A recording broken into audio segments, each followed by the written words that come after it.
within reach. The earpiece also acts as speaker, and with its loud, the sound is like produce lack warmth and clarity. On the bottom of the G6 is Type C port and 3.5 MHz socket, with many OEMs still like micro USB standard for phones at this price level. It is good to see a Type C port on the Moto G6. Moto G6 specification.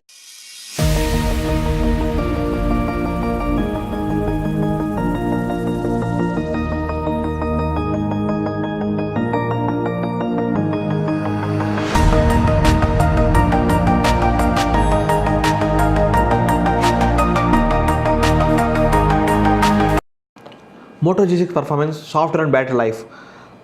We had mixed experiences with the Snapdragon 450 processor in the past. The Moto G6, however, makes utmost use of hardware that it has. Thanks to part of Motorola Clean and Fluid software package, the G6 handles day-to-day use with the aplomb.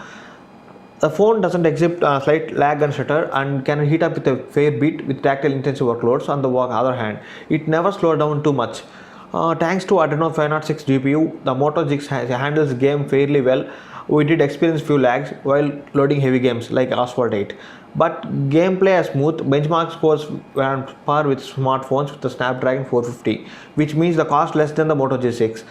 The Moto G6 manages a score of 70060 in under 220 frames per second GFX bench, T-Rex 5.7 FPS in GFX bench 3.1 and 717 and 3282 respectively in Geekbench single and multi-core tests. As the must smartphone this day, the Moto G6 has face recognition built in, but it's slow and inaccurate. In our experience, the Moto G6 simply refused to recognize our face times as time, even in favorable lighting. The near stock build Android 8.0 Oreo is quick, fluid and devoid of an in-laggy overlay. The few additions Motorola has made are genuinely useful today, not take away of soul of stock. Namely, Facebook Lite, PhonePe, LinkedIn, Outlook. While the sum of bloat is minimal, applications were uninstalled. It sticks out like a sore thumb.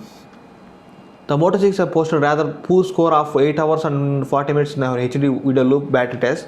However, the real world performance is actually quite impressive. The phone easily lasted a whole day with a juice left for more.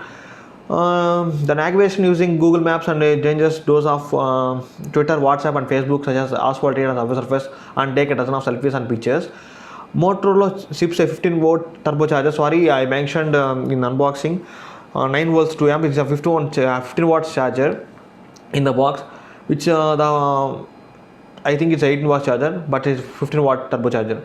The phone fully less than 1.5 hours. The smartphone does not quite while charging. The point uncomfortable to hold. Moto G6 cameras. The Moto G6 has dual rear camera setup with a 12 megapixel primary sensor and a 5 megapixel secondary sensor. On the front, the Moto G6 has a 16 megapixel sensor. There is a dual tone LED flash. It has adjustable white balance ISO exposure and shutter speed. It's a featurely pro mode for the cameras. And both the front and rear cameras are average at best. Shots taken in favorable light have calculated colors, but the not detailed so. Selfies follows much same script. The front camera's performs adequately with light is favorable, but struggles in low light.